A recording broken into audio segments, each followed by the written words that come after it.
Good day friends. बात करने वाले हैं विजय आईएएस की जो टेस्ट सीरीज चल रही है। ठीक है, ये तीसरा पार्ट है। आपसे रिक्वेस्ट है कि वीडियो को पूरा देखिएगा। ठीक है, और ये आपके यूपीएससी 2025 का जो प्रीलिम्स एग्जाम है उसके लिए इम्पोर्टेंट होने वाला है। ठीक है, विजय आईएएस टेस्ट सीरीज चल रही है।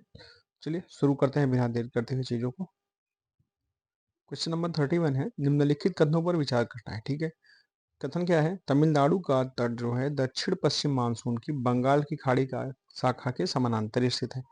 अगर मैपिंग ड्रॉ करते हैं, ठीक है, बंगाल की खाड़ी का एरिया ये इस तरफ का है, पूर्वी क्षेत्र है। ठीक है, क्या कह रहा है?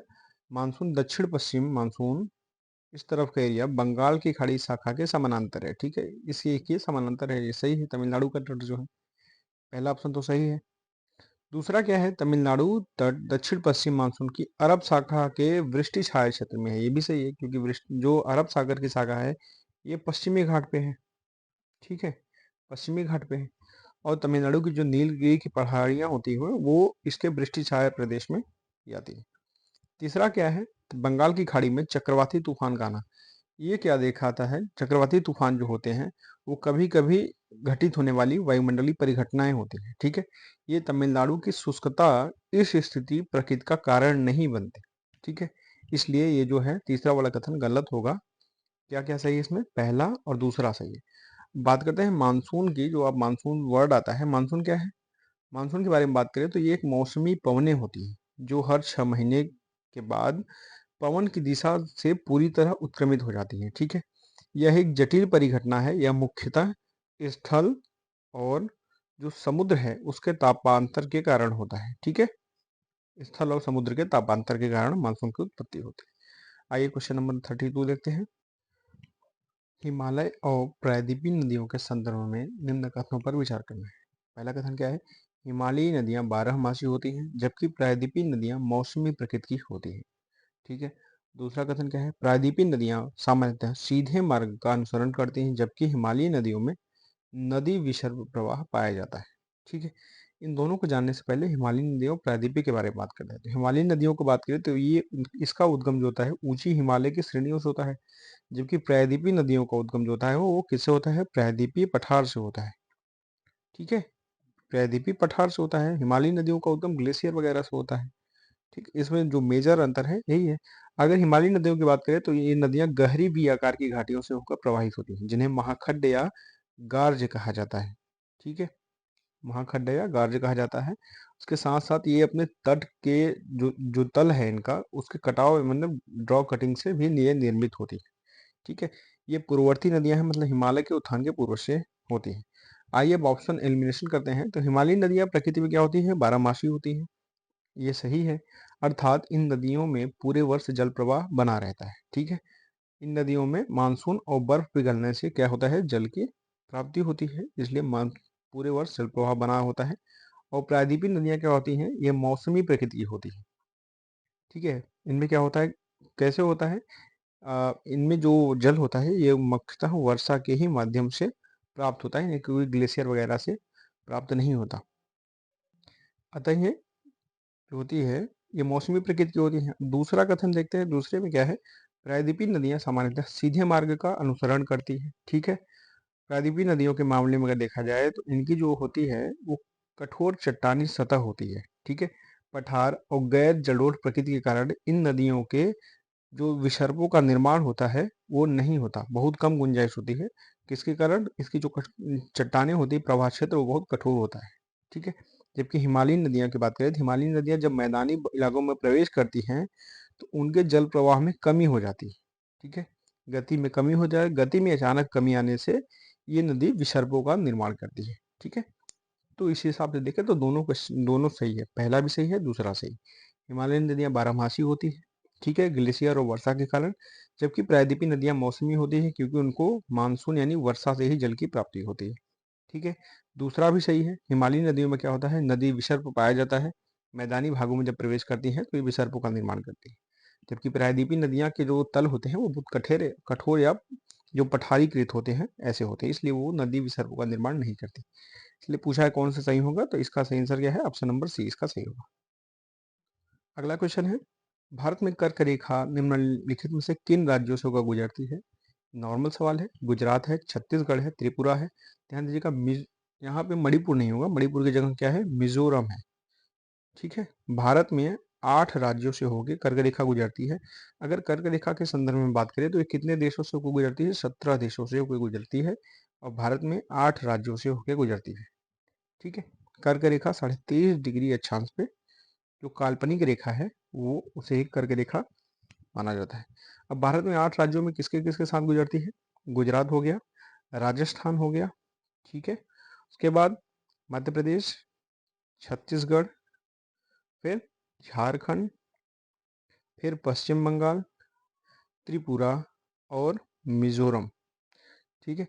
ध्यान दीजिएगा, मणिपुर के साथ ये नहीं गुजरती, इसलिए इसका सही आंसर क्या हो जाएगा, ऑप्शन नंबर सी, यानी केवल 1 और 2 3 सही है। गुजरात, छत्तीसगढ़, त्रिपुरा सही है। कर्क रेखा 23.5 डिग्री अक्षांश पूरे विश्व में 17 देशों से गुजरती है, भारत में 8 राज्यों से। कर्क रेखा को भारत की एक नदी जो है माही, वो 2 बार काटती है। ठीक है। आइए अगला क्वेश्चन देखते हैं। निम्न पर विचार करना है। ठीक है। कुछ जगह दिए गए हैं, में क्या कहेगा, उपर्युक्त में से कितने भारत में मान्यता प्राप्त जैव विविधता हॉटस्पॉट है। ठीक है। जैव विविधता को मान्यता कौन देता है, ये देता है अंतर्राष्ट्रीय संघ IUCN। ठीक है। IUCN, इसकी स्थापना कब हुई थी, 1961 में स्थापना हुई थी। 63 से ये कार्य करना शुरू किया। 63 से जो आपका रेड डेटा बुक है, कौन जारी करता है, IUCN ही जारी करता है, 1963 से कर रहा है। और जैव विविधता क्षेत्र की बात करें हॉटस्पॉट की, तो 4 क्षेत्र हैं, पश्चिमी घाट है, पूर्वी हिमालय है, इंडो बर्मा है और सुंदरलैंड है। ठीक है। ध्यान दीजिएगा, इसमें सुंदरवन और तराई दुआर ये नहीं है। भारत में कितने हैं, 4 जैव विविधता हॉटस्पॉट क्षेत्र हैं। ठीक है। इसका सही आंसर क्या हो जाएगा, ऑप्शन नंबर बी, यानी केवल 4 हैं। कौन कौन से, पश्चिमी घाट, पूर्वी हिमालय, इंडो बर्मा और सुंदरलैंड। ठीक। आइए अगला क्वेश्चन देखते हैं।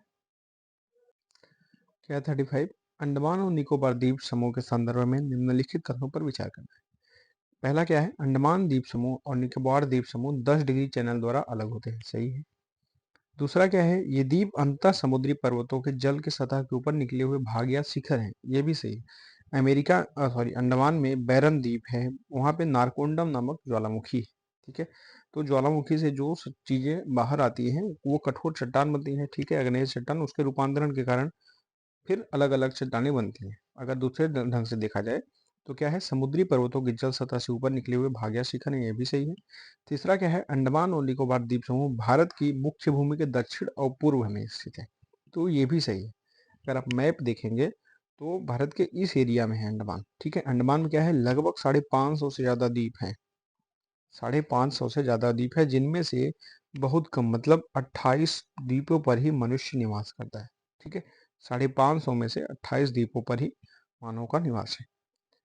तो इसमें कौन कौन से सही हुए, इसमें तीनों सही है। ठीक है। कौन कौन सा, 10 डिग्री से अलग होते हैं, ये भी सही है। जल सतह से ऊपर निकले हुए भाग शिखर है, ये भी सही है। और दक्षिण पूर्व में स्थित है, ये भी सही है। ठीक है। आइए अगला क्वेश्चन देखते हैं। क्या है, क्वेश्चन नंबर 36, थर्मोहिलाइन परिसंचरण के संदर्भ में निम्नलिखित कथनों पर विचार करना है। ठीक है।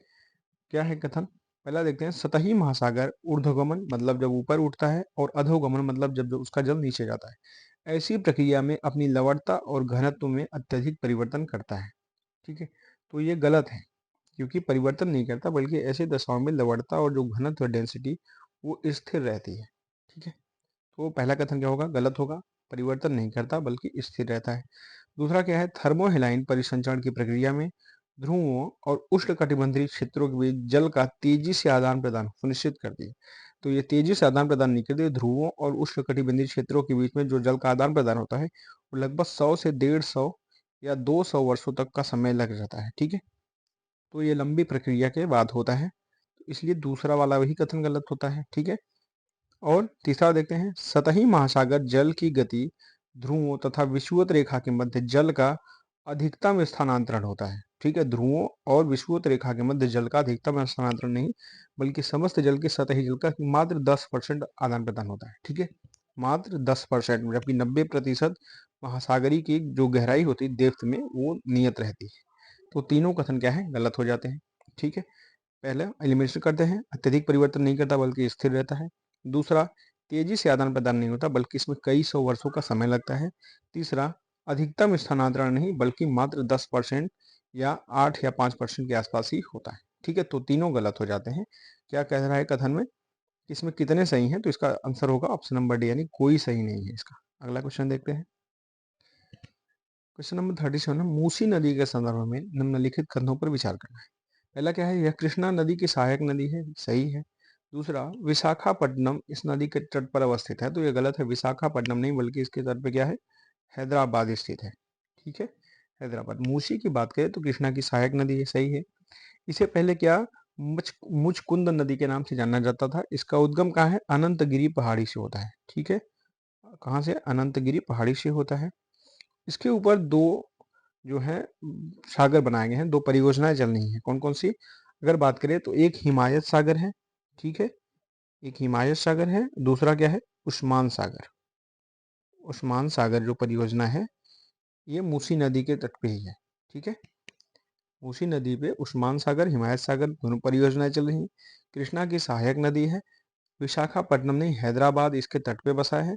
और क्या है, इसका उद्गम अनंतगिरी पहाड़ी से होता है। ठीक है, इसमें क्वेश्चन में क्या कह रहा है, कौन सा है, कितने सही हैं, तो केवल एक सही है कि कृष्णा की सहायक नदी, जबकि विशाखापट्टनम में यहाँ पे हैदराबाद होगा। ठीक, आइए अगला क्वेश्चन देखते हैं।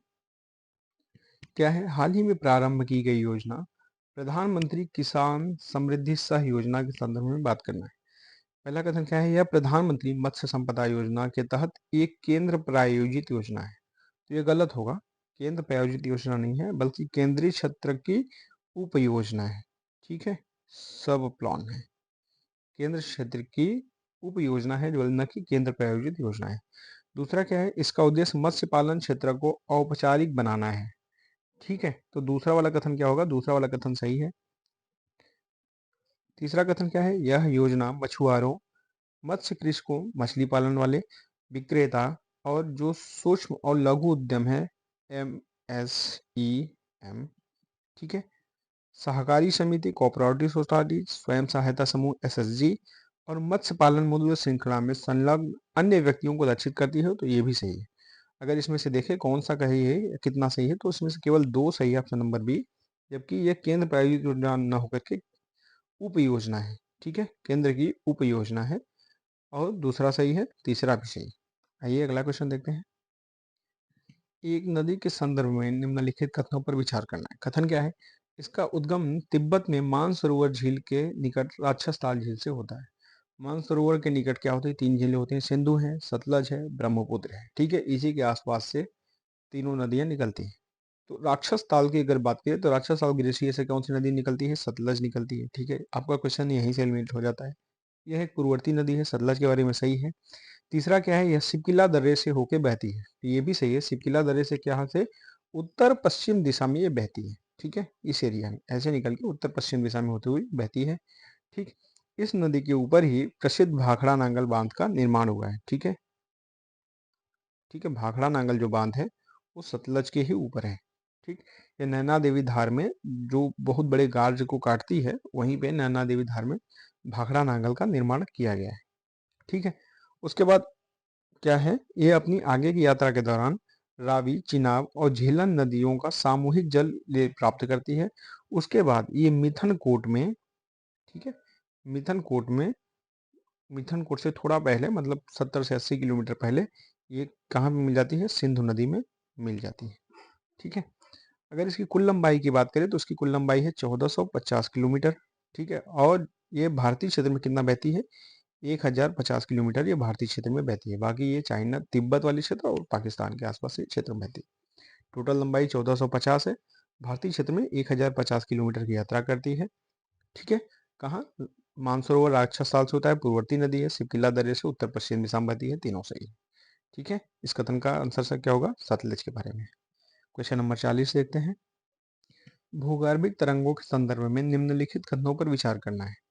क्या है, पहला, अधिक घनत्व वाले पदार्थों में तरंगों का वेग अधिक होता है, ये सही है। जिसकी डेंसिटी जितनी ज्यादा होगी, फ्रीक्वेंसी, उसमें तरंगों का वेग उतना ही अधिक होगा, सही है। दूसरा क्या है, पी तरंगे यानी प्राइमरी तरंगे गैस, तरल और ठोस पदार्थों से होकर गुजर सकती हैं, ये भी सही है। जो प्राइमरी तरंगे हैं वो अपने केंद्रक पॉइंट से सबसे पहले एपिसेंटर पे ही टकराती हैं। ठीक है, और प्राइमरी तरंगे इस दिशा में चलती है, ऊपर नीचे ऐसे करके हिट करती हैं अपने पॉइंट को। ठीक है। तीसरा क्या है, एस तरंगे तरल पदार्थ से होकर नहीं गुजर सकती, लेकिन यह ठोस और गैसीय पदार्थों से होकर गुजर सकती है। तो ये गलत है। एस तरंगे जो होते हैं वो केवल ठोस से होकर गुजरती, ना कि गैसीय और ना ही तरल पदार्थों से। अगर एलिमिनेट करते हैं तो एस तरंगे केवल ठोस से गुजरती हैं, तरल और गैस से नहीं गुजर सकती। इसलिए तीसरा वाला कथन जो गलत होगा। सबसे विध्वंसकारी और हानिकारक तरंगे क्या है, एस तरंगे ही होती है। इससे जो होने वाली विनाश की मात्रा है ये बहुत ज़्यादा है, इसका परिमाण बहुत ज़्यादा होता है, इसका इम्पैक्ट बहुत ज़्यादा होता है। ठीक है, तो ये कितने सही हैं, पहला और दूसरा, इसमें केवल 2 सही है, ऑप्शन नंबर बी सही होगा। ठीक है, आइए अगला क्वेश्चन देखते हैं। वाइमन ट्रायंगल पद से क्या तात्पर्य है? तो वाइमन ट्रायंगल के बारे में बात करें तो ये एक सीमा पारी और यूरोपीय मुद्दों पर सहयोग को बढ़ावा देने के लिए फ्रांस, जर्मनी और पोलैंड का एक क्षेत्रीय गठबंधन है। ठीक है, जो 1991 में जर्मनी में एक शहर है वाइमर। ठीक है, भारतीय संविधान में वाइमर के संविधान से भी क्या लिया गया है, ये आप लोग कमेंट करके जरूर बताइएगा। ठीक है, भारतीय संविधान में भी जर्मनी से कुछ चीजें ग्रहण की गई है। वहाँ के संविधान को वाइमर संविधान कहा जाता है। और जर्मनी के वाइमर में एक स्थान है, वहाँ पर 1991 में वाइमर ट्रायंगल का जो है इस गठबंधन का ये बनाया गया था। ठीक है, ये सीमा पारी और यूरोपीय मुद्दों पर 3 देशों के बीच सहयोग को बढ़ावा जाता है, फ्रांस, जर्मनी और पोलैंड को। ठीक है, इसका सही आंसर क्या हो जाएगा, ऑप्शन नंबर बी इसका सही आंसर होगा। आइए अगला क्वेश्चन देखते हैं। क्वेश्चन नंबर 42 है, बहिरुष्ण कटिबंधीय चक्रवात के संदर्भ में निम्नलिखित कथनों पर विचार करें। बहिरुष्ण या शीतोष्ण भी कहते हैं, ध्यान दीजिएगा, एक वर्ड होता है शीतोष्ण, इसको बहिरुष्ण क्वेश्चन में दिया गया है, शीतोष्ण भी इसको कहते हैं। इसकी क्या विशेषताएं पहला देखते हैं, उसके संदर्भ में बात करना है। उष्ण केंद्र की उपस्थिति इनकी एक प्रमुख विशेषता है। ठीक है, इनकी एक प्रमुख विशेषता उष्ण केंद्र की उपस्थिति नहीं, बल्कि ये उष्ण कटिबंधीय की विशेषता है। ठीक है, क्या है, बहिरुष्ण कटिबंधीय चक्रवातों में स्पष्ट विशेषता क्या है, वाताग्र प्रणाली की। ठीक है, वाताग्र की विशेषता है जो उष्ण कटिबंधीय चक्रवातों में नहीं होती, जबकि उष्ण केंद्र की उपस्थिति उष्ण में होती है। ठीक है, ये इसलिए पहला वाला कथन जो होगा वो गलत होगा। दूसरा क्या है, ये स्थल और समुद्र दोनों क्षेत्रों पर उत्पन्न हो सकते हैं, ये सही है। जबकि उष्ण कटिबंध की बात करें तो केवल कहाँ पे होते हैं, जलीय क्षेत्र यानी समुद्री क्षेत्र में होते हैं, जो जल क्षेत्र होते हैं वहां पे उष्ण कटिबंधीय चक्रवातों की उत्पत्ति होती है, जबकि शीतोष्ण की स्थल और समुद्र दोनों पे होती है। तीसरा क्या है, ये पश्चिम से पूर्व दिशा की ओर गति करते हैं, ये भी सही है। जो शीतोष्ण कटिबंध के चक्रवात होते हैं वो पश्चिम से पूर्व की दिशा की ओर गति करते हैं, जबकि उष्ण कटिबंधी पूर्व से पश्चिम की दिशा में गति करते हैं। ठीक है, शीतोष्ण पश्चिम से पूर्व और उष्ण कटिबंधी पूर्व से पश्चिम की तरफ गति करते हैं, इसलिए ये दोनों कथन सही होंगे, जबकि पहला वाला कथन जो होता है वो गलत होता है। क्वेश्चन क्या है, कौन से सही है, तो इसमें सही है 2 और 3, ऑप्शन नंबर बी इसका सही होगा। वो शीतोष्ण कटिबंध के संदर्भ में। ठीक है, स्थल और समुद्र दोनों पे चलते हैं, पश्चिम से पूर्व की दिशा की ओर गति करते हैं। ठीक है, जो पृथ्वी की गति है पश्चिम से पूर्व उसी दिशा के अनुसार गति करते हैं। अगला क्वेश्चन देखते हैं। क्या है, माउंट विसुवियस नामक ज्वालामुखी पर्वत निम्नलिखित में से किस देश में स्थित है? तो ये तो आप लोग सभी लोग जानते होंगे, ये कहाँ पे है, इटली में है। इटली में कहाँ पे है, इटली में एक है नेपल्स की खाड़ी, कहाँ पे, नेपल्स की खाड़ी में ये स्थित है। ठीक है, अब इसकी बात करें तो ये एक स्ट्रेटो ज्वालामुखी है। इसका उद्गम कब हुआ था, 79 ईस्वी में हुआ था। ठीक है, इसने रोमन साम्राज्य का एक नगर था पोम्पेई। ठीक है, कौन सा नगर था, रोमन साम्राज्य का पोम्पेई नगर था, इसको इसने नष्ट कर दिया था। कब इसका उद्गम हुआ था, 79 ईस्वी में उसका उद्गम हुआ था। कहाँ पे है, नेपल्स की खाड़ी में। ठीक है, नेपल्स की खाड़ी में पूछा जा सकता है। अगर डीप क्वेश्चन बनाएगा तो इतना ही डीप बनाएगा, इसके आगे कुछ ऐसा चीज नहीं बनाएगा। ठीक है, और जो उद्गम हुआ था इसका अफ्रीका और यूरेशियाई विवर्तनिक प्लेट जो है उसके टकराने के परिणाम स्वरूप हुआ था। एक बार फिर सुनिए, अफ्रीकी और यूरेशियाई जो प्लेट है उसको टकराने के परिणाम स्वरूप माउंट विसुवियस का उद्गम हुआ था, 79 ईस्वी में हुआ था। पोम्पेई शहर को उसने नष्ट किया था, नेपल्स की खाड़ी में स्थित है और देश है इटली। ठीक है, आइए अगला क्वेश्चन देखते हैं। भौतिक भूगोल के संदर्भ में प्रेरी सामान्यतः निम्नलिखित में से किससे संबंधित है? ठीक है, जो प्रेरी है ये किससे संबंधित है, ये संबंधित है उत्तरी अमेरिका से। ठीक है, प्रेरी क्या है, प्रेरी एक समतल उपजाऊ घास का मैदान है। ठीक है, क्या है, समतल उपजाऊ घास का मैदान है। कहाँ पे है, उत्तरी अमेरिका में। रागी पर्वत के साथ साथ इसका भी विकास हुआ था। ठीक है, आइए अगला क्वेश्चन देखते हैं। निम्न पर विचार कीजिए, ठीक है। क्या है? मेघालय का पठार, कार्बी एंगलोंग का पठार, रांची का पठार। उपर्युक्त पठारों में से कौन सा प्रायद्वीपीय पठार का भाग है? ठीक है, प्रायद्वीपीय पठार की बात करते हैं। ये जो पठार होते हैं वो नदियों द्वारा निर्मित मैदानों से 600 से 900 मीटर की ऊंचाई पे स्थित होते हैं, ठीक है। और ये इनका आकार क्या होता है? अनियमित ट्रायंगल का होता है, अनियमित त्रिभुज के आकार के ये है, ठीक है। अब प्रायद्वीपीय पठार के भाग की बात करें तो भाग में क्या है? दक्कन का पठार है, ठीक है। दक्कन का पठार मध्य उच्च भूमि है। उसके बाद पूर्वोत्तर का पठार है, ठीक है, पूर्वोत्तर का पठार। और पूर्वोत्तर के पठार का ही भाग है मेघालय का पठार, ठीक। अब इसके जो सही विकल्प होंगे उसके यहाँ है कार्बी एंगलोंग, रांची, मतलब तीनों जो हैं वो प्रायद्वीपीय पठार के भाग हैं, ठीक है। क्या है? मेघालय का पठार है, कार्बी एंगलोंग का पठार है, रांची का पठार है, ठीक है। क्या है इसका जो सही आंसर होगा? सही आंसर इसका होगा ऑप्शन नंबर डी, माने 1, 2 और 3। अगर वर्तमान समय की बात की जाए तो वर्तमान समय में क्या है? वर्तमान समय में जो मेघालय और कार्बी एंगलोंग का पठार है वो प्रायद्वीपीय खंड से अलग हो चुका है, ठीक है। प्रायद्वीपीय खंड से ध्यान दीजिए, भाग तो है लेकिन अलग होने की जो प्रक्रिया, जैसे भारत के बारे में बात किया, जो भारत गोंडवाना लैंड का भाग है, ठीक है, तो भाग तो है, भले अलग हो चुका है, वो अलग बात है। और अगर देखा जाए तो इस समय ये प्रायद्वीपीय खंड से अलग हो चुके हैं। कौन कौन? मेघालय और कार्बी एंगोंग अलग हो चुके हैं। क्वेश्चन के अकॉर्डिंग इसका सही आंसर होगा ऑप्शन नंबर डी, ये प्रायद्वीपीय पठार के भाग हैं, ठीक है। आइए अगला क्वेश्चन देखते हैं। ज्वालामुखी और भूकंप वितरण के संदर्भ में निम्नलिखित कथनों पर विचार करना है। कथन क्या है? ज्वालामुखियों का जो वितरण है पृथ्वी पर भूकंपों के वितरण से समानता रखता है, ठीक है। ये सही है, भूकंप के वितरण से समानता रखता है। अगर आप रिंग ऑफ फायर की स्थिति देखेंगे, ठीक है, जो प्रशांत महासागर में उपस्थित होती है, इसमें लगभग 70% जो ज्वालामुखी होते हैं या भूकंप होते हैं ये इसी के आसपास आते हैं, ठीक है। 20% जो भूकंप और ज्वालामुखी है वो अन्य क्षेत्रों से संबंधित होते हैं, ठीक है। जो अधिकतर होते हैं वो समानता रखते हैं ज्वालामुखी और भूकंपों से, ठीक है। दूसरा वाला कथन क्या है? दूसरा वाला कथन देखते हैं। ज्वालामुखी और भूकंप केवल अभिसारी प्लेट की सीमाओं पर ही उत्पन्न होते हैं, तो दूसरा वाला गलत होगा, क्योंकि जो मध्य अटलांटिक कटक है वो कहाँ पे है? अपसारी प्लेट की सीमा पे है, ठीक है, ना कि अभिसारी पे, इसलिए दूसरा वाला कथन गलत होगा। इस हिसाब से इसका सही आंसर क्या हो जाएगा? ऑप्शन नंबर सी इसका सही आंसर होगा, ठीक है। कि एक कथन सही है लेकिन कथन दूसरा गलत है। एलिमिनेशन मैंने आपको बता दिया, देख लीजिए। ज्वालामुखी का वितरण भूकंपों से समानता रखता है, ठीक है। रिंग ऑफ फायर में लगभग 70% से ज्यादा भूकंप और ज्वालामुखी क्षेत्र हैं जो एक ही जगह समानता रखते हैं। भूकंप अभिसारी प्लेट पे नहीं होता, केवल जो होता है, केवल शब्द है, अभिसारी नहीं बल्कि अपसारी में भी होता है। मध्य अटलांटिक कटर इसका उदाहरण है, ठीक है। अगला क्वेश्चन देखते हैं।